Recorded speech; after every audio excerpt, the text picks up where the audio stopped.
Well, a short while ago, Sir Richard Branson told me why he thinks it will be bad for the UK if the West Coast mainline rail franchise is awarded to rival FirstGroup. Unlike FirstGroup, we're investing 800 million in new trains, in new track, in new stations. They're investing about a third of that.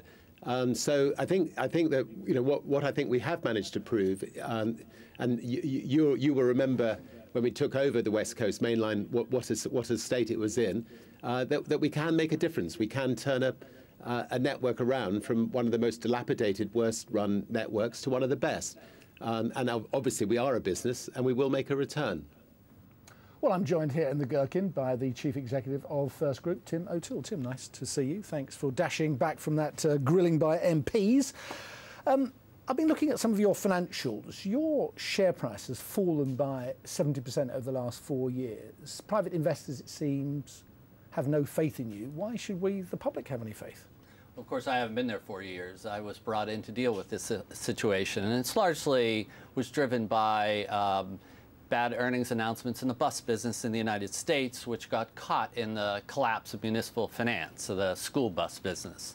That was followed by the difficulties in our own UK bus business, and we've made the hard decisions to turn it around, and I think the shareholders understand that. And that's largely what drove these numbers, but it is my job to drive this turnaround in the business.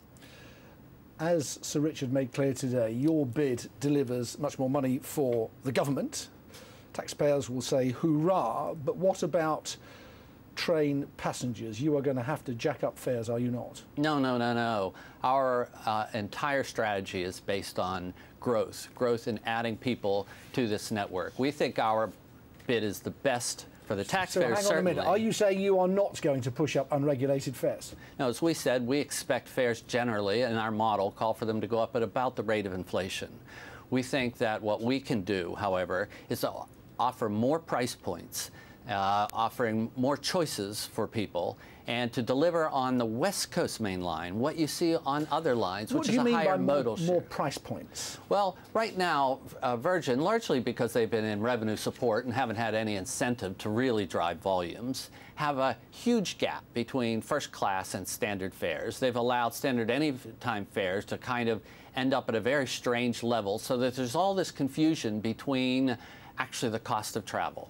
We believe that if we start with lowering the standard anytime fares by 15% in our first 2 years, establish a more credible, understandable fare structure, and then adding more choices like you've seen on Eurostar with a class between first class and standard, so some of your passengers will actually buy up. They're not going to buy up to first class, but if you give them the right choices and the amenities, they will buy up to another, and that is actually what drives the revenue. Your bid, as I understand it, correct me if I'm wrong, assumes that you're going to deliver 66 million more passengers over the course of the franchise. 15 years, is that right? Our bid assumes that the growth rate over the next 13 years would be approximately what it's been over the last 10 years, and that would result in approximately doubling the number of people on the line. Okay, well, even tall trees don't grow to the sky. There is a limit, and even Richard Branson's darkest enemies would not say that he's poor at attracting customers. How is it that you're going to attract all these extra customers and he wouldn't? Actually, he hasn't been that great at delivering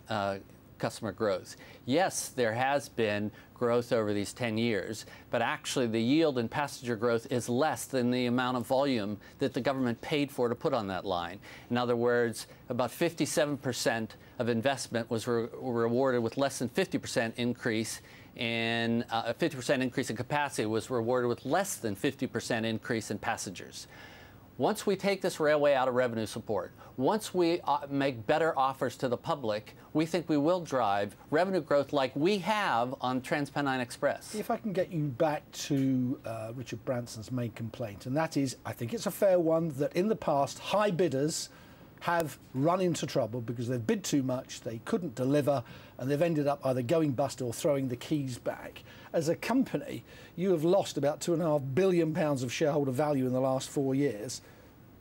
That does not sow confidence in the minds of many users. Well, we've been very successful in the rail business. I would say we're obviously the biggest rail company. We've shown that we can deliver under the most different kinds of structures, and we have the deepest well of talent in rail. I don't think anyone can quarrel with the great strides we've made in TPE, ScotRail, the way we brought back Great Western.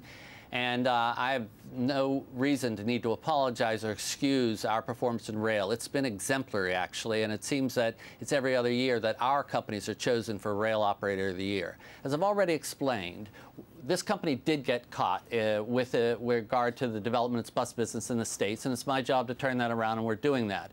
But the first step in continuing to push our expertise in rail is this winning bid for the Intercity West Coast Main Line. All right, Tim O'Toole, many thanks for coming. Much appreciated. Thank you. Next on Jeff Rendall Live.